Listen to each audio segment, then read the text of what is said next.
Assalamualaikum warahmatullahi wabarakatuh. Halo semuanya, perkenalkan saya Wody Andriani dengan NIM A131257172 dari kelas 2D, mahasiswa PGSD semester 2, Universitas Halmahera. Video ini dibuat untuk memenuhi tugas UAS mata kuliah perkembangan peserta didik dengan dosen pengampu Pak Dewa Made Andika Yana, SPD MPD. Beberapa waktu lalu saya berkesempatan melakukan observasi dan wawancara langsung kepada dua orang anak sekolah dasar, yaitu Akila dan Syafi. Pada video kali ini saya ingin berbagi pengalaman dan pelajaran yang saya dapatkan selama proses tersebut. Sebelum bertemu langsung dengan Akila dan Syafi, saya sempat merasa gugup. Saya bertanya-tanya bagaimana cara mengamati anak dengan baik dan bagaimana cara mengajukan pertanyaan tanpa membuat mereka merasa tidak nyaman. Dari pengalaman itu, saya mulai memahami bahwa menjadi pengamat yang baik tidak hanya tentang mencatat apa yang terlihat, tetapi juga tentang memahami sikap, perasaan, dan perilaku anak. Anak pertama yang saya temui adalah Akila, seorang siswi kelas 2 SD Negeri 100 Kendari yang berusia 8 tahun. Akila merupakan anak yang ceria, percaya diri, dan sangat menyukai senam. Setelah melakukan observasi terhadap Akila, saya kemudian berkesempatan bertemu dengan Syafi, siswa kelas 1 SD Negeri 80 Kendari yang berusia 7 tahun. Syafi memiliki hobi membaca, menyukai matematika, dan bercita-cita menjadi tentara. Meskipun keduanya masih berada pada usia sekolah dasar, saya melihat bahwa mereka memiliki karakter dan perkembangan yang berbeda. Saat mengamati Akila, saya dapat melihat bagaimana perkembangan afektif, kognitif, dan psikomotornya berjalan dengan baik. Dia terlihat ramah, sopan kepada orang yang lebih tua, serta senang berbagi dengan teman-temannya. Ketika saya mengajukan beberapa pertanyaan tentang pelajaran di sekolah, Akila mampu menjawab dengan lancar dan menunjukkan rasa ingin tahu yang tinggi. Selain itu, semangatnya dalam melakukan senam menunjukkan bahwa ia aktif secara fisik dengan percaya diri dalam beraktivitas. Dari pengamatan tersebut, saya juga belajar bahwa perkembangan anak tidak hanya dipengaruhi oleh lingkungan sekolah dan keluarga, tetapi juga oleh perkembangan teknologi.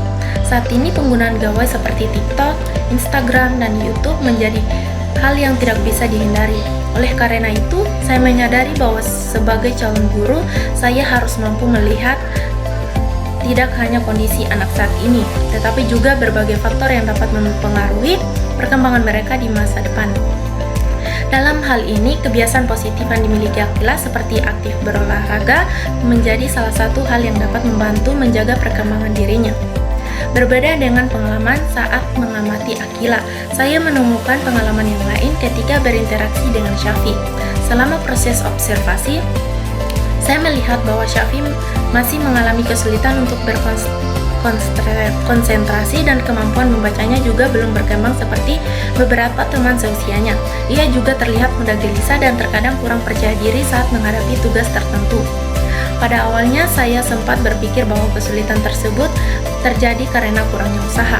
Namun setelah melakukan pengamatan dan wawancara lebih lanjut, saya menyadari bahwa ada faktor lain yang perlu dipahami. Saya melihat bahwa Syafi terkadang mudah cemas, mudah frustasi, dan sering merasa tidak yakin dengan kemampuannya sendiri. Pengalaman ini mengajarkan saya bahwa kesulitan belajar seseorang anak tidak boleh dinilai hanya dari hasil akhirnya, tetapi juga perlu dipahami penyebab yang dibaliknya. Meskipun demikian, saya juga menemukan bahwa banyak potensi yang dimiliki Syafi. Ia memiliki minat yang besar terhadap membaca dan matematika. Selain itu, ia juga teliti saat bermain kelereng, serta senang menggambar dan mewarnai. Melalui kegiatan-kegiatan tersebut, saya dapat melihat kreativitas dan kemampuan yang dimilikinya. Cita-citanya untuk menjadi seorang tentara juga menunjukkan bahwa ia memiliki peran dan tujuan ingin dicapai di masa depan. Dari pengalaman Akila dan Syafi, saya memperoleh pelajaran yang sangat berharga. Saya belajar bahwa setiap anak memiliki karakter, kemampuan, dan kebutuhan yang berbeda-beda. Tidak ada anak yang gagal, melainkan setiap anak memiliki cara belajar dan proses perkembangan yang berbeda.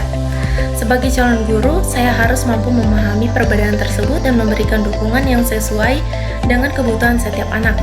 Pada akhirnya, pengalaman observasi dan wawancara ini membuat saya semakin yakin bahwa menjadi seorang guru bukan hanya tentang menyampaikan materi pelajaran. Seorang guru juga harus mampu mengenal, memahami, dan mendampingi setiap anak agar mereka dapat berkembang sesuai dengan potensi yang dimiliki. Itulah pengalaman belajar yang saya peroleh dari observasi dan wawancara bersama Akila dan Syafi.